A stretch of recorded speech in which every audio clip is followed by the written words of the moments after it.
Hello, and welcome to Pub and Fig. In this video, I want to go over everything you need to know before you watch Guardians of the Galaxy Volume 3. Now, the reason why I'm wearing this shirt and not a regular shirt is because when I get this video out, it will be Avengers Infinity War's 5th anniversary. And I've had this shirt for who knows how long, so I'm glad I'm able to use this as a fun tribute. I will only be using these projects as reference, so there will be no spoilers from the marketing or the trailers or whatever for this film. How I want to do this summary is to reintroduce the characters, go through what we know about them, and then skim through their movies. Without further ado, let's review.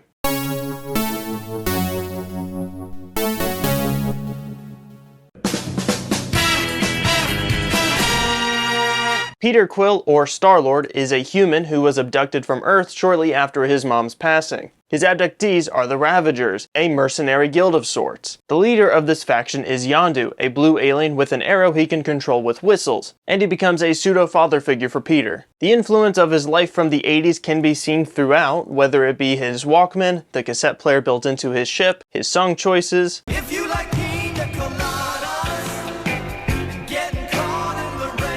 or references from that time in general. On a contract to retrieve an orb, Peter has a run-in with Sakaran forces under Ronan the Accuser, not to be confused with the Sakarians from Sakaar. Sakarians! Don't ask me why it's this way, I have no idea. After being refused from his initial buyer, he encounters Gamora and they have a fight over the orb. Gamora is the adopted daughter of Thanos and a witness to the death of half of her people. With Thanos, she was trained to be the most feared woman in the galaxy, often forced to compete with her adopted sister, Nebula. Gamora is the one tasked with retrieving the orb, but she already made plans to betray Thanos and leave him. Peter was not supposed to retrieve the orb, rather he got to it before Yondu could. Having it up to here with him, Yondu puts a bounty on him. When he is spotted on Xandar, the first mercenaries to find him are the brain and brawn duo of Rocket and Groot. They join in on the skirmish between Peter and Gamora, but all four are ultimately captured by the Nova Corps and sent to a prison called the Kiln. When it comes to backgrounds, we do not know much of Groot's other than his limited vocabulary. I'm Groot. I am Groot. So what? As for Rocket, we know he is an experiment of some kind with the mechanical parts infused on his back, and the Nova Corps having his ID in their database. Subject 89P13, the result of illegal genetic and cybernetic experiments on a lower life form. Also, he's clearly a raccoon, but only Peter knows what that is. What's a raccoon? What's a raccoon? It's what you are, stupid. In the Kiln, they run into Drax, a man known for his strength and desire to avenge his wife and daughter by killing Ronan and Thanos. He is not the most intelligent, finding it hard to understand general language. His people are completely literal. Metaphors are gonna go over his head. Nothing goes over my head.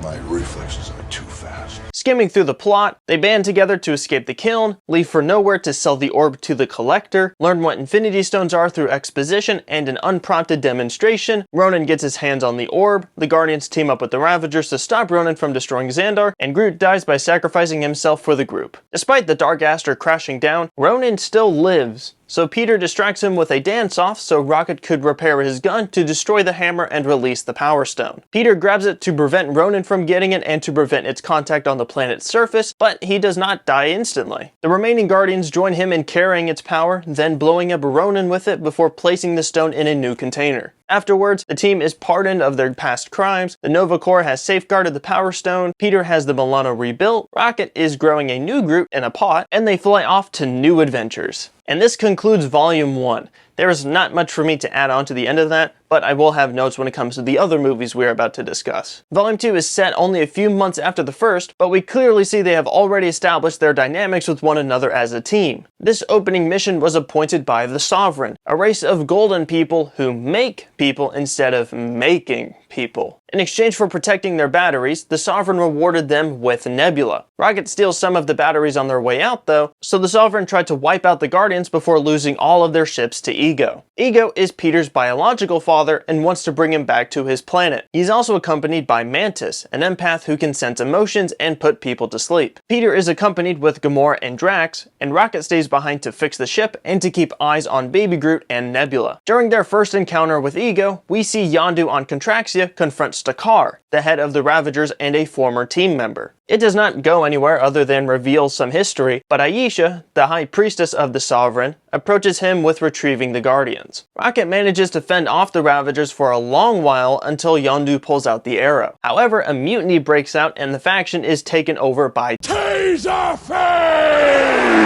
Nebula is set free and given a ship, and all but one of Yondu's loyalists are killed, that being Kraglin. He gives Yondu a new fin for his arrow, and them two, Rocket and Groot, take out the rest of the faction and leave, but not before Taserface informed the Sovereign where the Guardians were heading to. Ego is not a regular alien, he is a Celestial. I will explain what Celestials are later in the video, but Ego started as a floating brain thing and then created the entire planet around him. So the planet is the true Ego, since his human-like body is an extension of himself. Ego wants to help Peter learn how to harness his celestial powers, to which a ball of light is formed and a game of catch commences. Gamora does not trust Ego, so she finds a place to be with her thoughts until Nebula tries to shoot her in a blind rage and technically wins the fight. Gamora asks what on earth was the point, to which Nebula reveals her hatred came from constantly feeling inferior. I did not mention this before, but Nebula is so mechanical because anytime Gamora performed better than her, a part of her was replaced. Drax has been hanging out with Mantis, exploring each other's characters. Mantis discusses how she served Ego for most of her life, Drax teaches her the beauty in being ugly, and we can see how he contains his sorrow of missing his wife and daughter through the mediator of Mantis. On their way to Ego, Yondu gives Rocket a talk about how they are very alike. I know everything about you.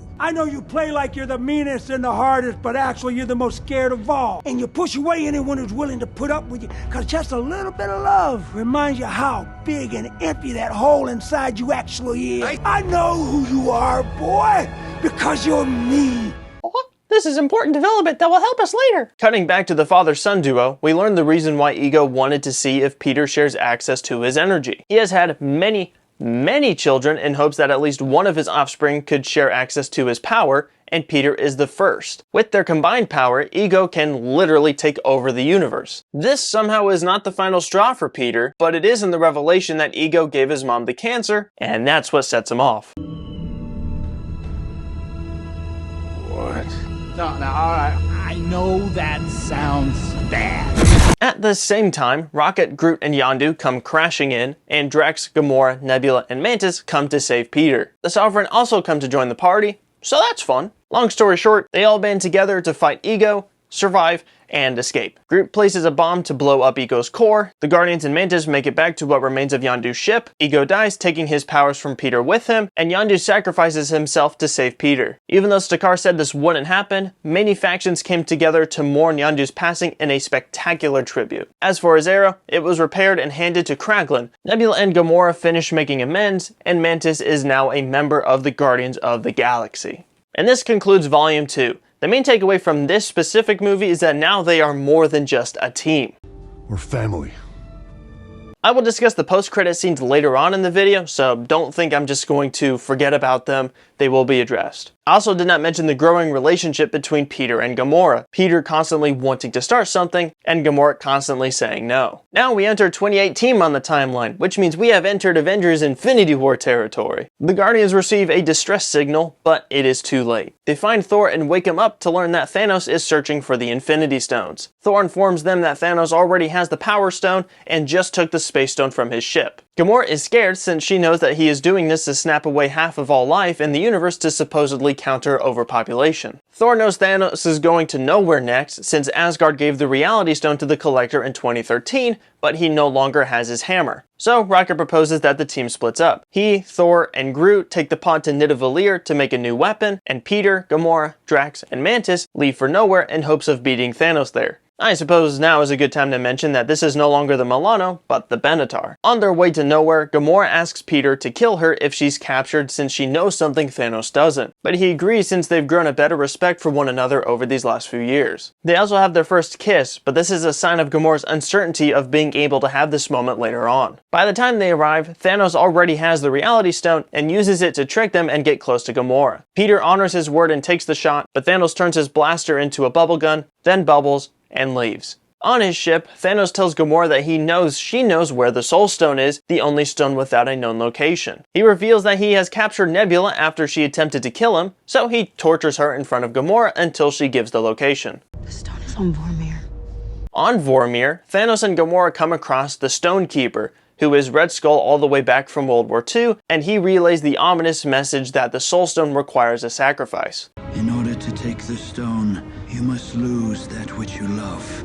Gamora is initially delighted, thinking Thanos cannot love anyone or anything, but the one thing Thanos loves is her. However, his will is strong enough to make the difficult choice, and the Soul Stone is his. While they were gone on Vormir, Nebula breaks out and tells the other Guardians to meet her on Titan, since that is where Thanos plans on retrieving the Time Stone. What they did not know is that some Avengers took over the Donut Ship, so we have a fun action scene of Guardians versus Avengers. When they realize they are all on the same side, they work to devise a plan to defeat Thanos. Doctor Strange uses the Time Stone to view 14,605 potential futures, finding only one where they win in the end. Thanos arrives and tells Strange how his goal is motivated by a failure in the past, but they cut it short, fight to the best of their abilities, have Nebula join in, and almost take the gauntlet away, but he loses it when he learns Thanos killed Gamora. Thanos is free of Mantis' trance, takes back the gauntlet, and almost kills Iron Man after being sick and tired of him. However, Strange gives him the stone after making Thanos promise to spare Iron Man's life. Peter shoots in rage, but Thanos teleports away to Earth. They all seem confused, but Strange assures that this is all going to plan. Cutting to the Thor, Rocket, and Groot trio, they give Thor a new eye and reactivate the Forge to create the powerful axe, Stormbreaker. However, the handle appears to be missing, so Groot makes the handle himself. Stormbreaker has the power of the Bifrost, so they teleport to Wakanda on Earth in the middle of a battle to protect the Mind Stone. They manage to fend off the army of Outriders, but they were no match for Thanos. He gets the final stone, and Thor gets so close to stopping him, but it is already too late. As a result, half of everyone is turned to dust with just a snap. On Titan, Iron Man and Nebula are the only survivors, and Groot dusts in front of Rocket. This leads us into Avengers Endgame. Iron Man and Nebula took the Benatar off of Titan, but it was too damaged from the fight to make it very far. They are saved by Captain Marvel, and when they return to Earth, they devise a plan to undo everything. Nebula knows where Thanos is resting, so they fly to the garden and make an ambush only to find the stones already destroyed. Without any hope left, Thor goes for the head. 5 years later, which would put us in 2023, Ant-Man re-emerges from the quantum realm. Discovering the odd properties of time in there, he proposes using time travel to retrieve the stones and bring everybody back. Iron Man discovers it is indeed possible, so they assemble the whole team back together. Rocket goes with Thor to 2013 Asgard to retrieve the Reality Stone, and Nebula goes with War Machine to 2014 Morak to capture the Power Stone. On Asgard, Thor starts having a breakdown after seeing everything how it used to be, but Rocket snaps him out of it. You think you're the only one who lost people? What do you think we're doing here? I lost the only family I ever had. Thor scurries off and has one final talk with his mom, while Rocket is the one who retrieves the stone. In 2014, present Nebula's memory syncs up with the Nebula from this time, giving Thanos access to see the future, and see they traveled back because of him. He captures 2023 Nebula and sends his own to bring him back to the present. 2014 Gamora is unsure of where her allegiances lie, as this is the version right before she would have left and helped form the Guardians. Nebula catches her up to speed with where things end up, discussing how they do become sisters, but that she dies at the hands of Thanos for the Soul Stone. Gamora trusts this Nebula and breaks her out of her cell. As for what is happening around this, the Avengers bring back everyone who was dusted, and Thanos destroys the compound. When all seems lost, portals open up to reassemble everybody, including the Guardians on Titan, and we have the iconic face-off between the forces of all the heroes and the armies under Thanos. Nebula and Gamora join the fight, even running into Peter. There was also the woman collab that we don't talk about, but the war ends with Iron Man taking the stones and snapping away Thanos and everyone he came with, except for Gamora. The last we see of the Guardians in Endgame is at Iron Man's funeral to pay tribute and getting ready to leave on a few missions with Thor joining them. And this concludes Infinity War and Endgame. Don't worry, we are almost done. The next time we see them is in Thor Love and Thunder. The Guardians and Thor have been on a series of missions together, but they have to split ways after receiving messages concerning murdered gods. Thor leaves them to take care of this issue, and the Guardians are happily free of this version of Thor. This movie also confirms that Nebula is now an official member of the Guardians of the Galaxy, along with Kraglin. The last time we ever saw them was in the Guardians of the Galaxy Holiday Special. Really, the only important information we got from there is the Guardians purchased Nowhere and are working to repair it. They have a new ship called the Bowie. Groot has grown significantly since we last saw him. Rocket is gifted Bucky's arm because of his love for bionic appendages. Mantis can mind control now, and the confirmation that she is also a child of Ego, therefore Peter's half-sister. With the summary out of the way, let me go ahead and touch on what Celestials are, since they actually have a lot of ties to the Guardians. Celestials are these godlike beings, Small G, son.